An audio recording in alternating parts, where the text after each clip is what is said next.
Alors juste avant ça, est-ce qu'il y a eu des questions que vous êtes posées par rapport à l'intervention sur les mangroves? Je repose quand même. C'était très clair, ça, vous avez appris des choses? Super. On apprend toujours. Ok, formidable. Oui, madame? Je propose de faire passer. Mais voilà, je ne sais pas si vous avez abordé le sujet, mais quand on parle du ruissellement, de l'eau qui descend, qui arrive jusqu'aux mangroves, sachant qu'on a une problématique de pollution des terres, où en est la mangrove par rapport à ça? Est-ce qu'elle aussi, aujourd'hui, on peut considérer qu'elle est impactée par rapport à tout ça? Merci pour cette super question, parce que c'est vrai que j'ai passé le mot très très vite.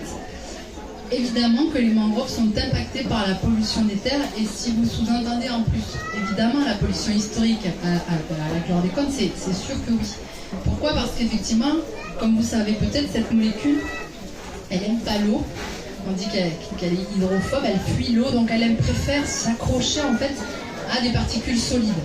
Mais quand même, elle arrive à s'accrocher à des particules solides, et depuis les champs qui ont été impactés, elle descend forcément et elle arrive, lorsqu'elle rencontre des mangroves, dans les mangroves.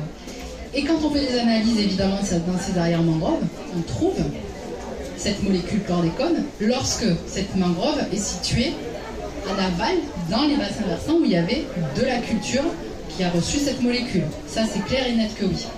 C'est pourquoi, c'est pareil, vous savez peut-être qu'il existe des zones de cantonnement de pêche où effectivement on a aussi interdit la pêche en rivière à cause de cette molécule. Ça a des répercussions effectivement sur plein d'activités, on va dire, traditionnelles et même importantes.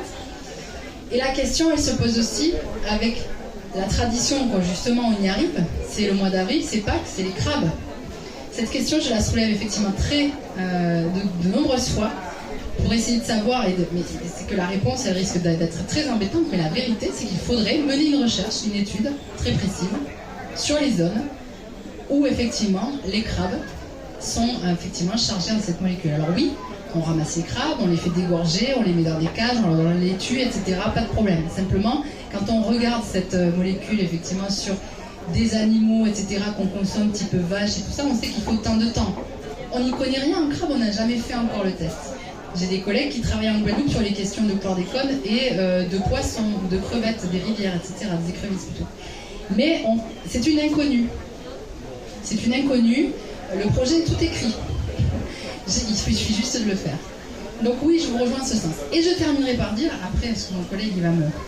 C'est que la chlordécone, c'est pour moi une mascotte, dans le sens où effectivement on en parle, on lutte, on demande effectivement reconnaissance, ça c'est clair, mais c'est une molécule symbolique qui, on va dire, pas masque, mais nous fait oublier toutes les autres molécules qu'on est encore en train d'utiliser, dont on ne parle pas forcément. On en utilise encore quand même 111 sur le territoire. Donc il y a aussi cet effet cocktail qui va aussi jouer, c'est-à-dire que la chlordécone, c'est bien de prendre cette molécule-là à bras de corps pour le côté historique et reconnaissance, mais aussi pour le côté actuel et essayer de travailler sur la diminution, voire l'arrêt en fait des produits finalement phytosanitaires toxiques. Voilà ce que j'aurais envie de dire pour ça, parce que voilà, on sait très bien les conséquences sanitaires que ça a sur nous et sur la biodiversité.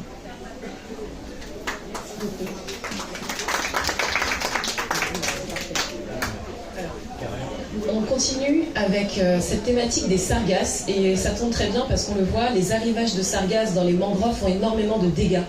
Donc on pourra en parler, mais quand la matière se dégrade et puis propulse un peu tous ces gaz nocifs, ça tue aussi cet écosystème.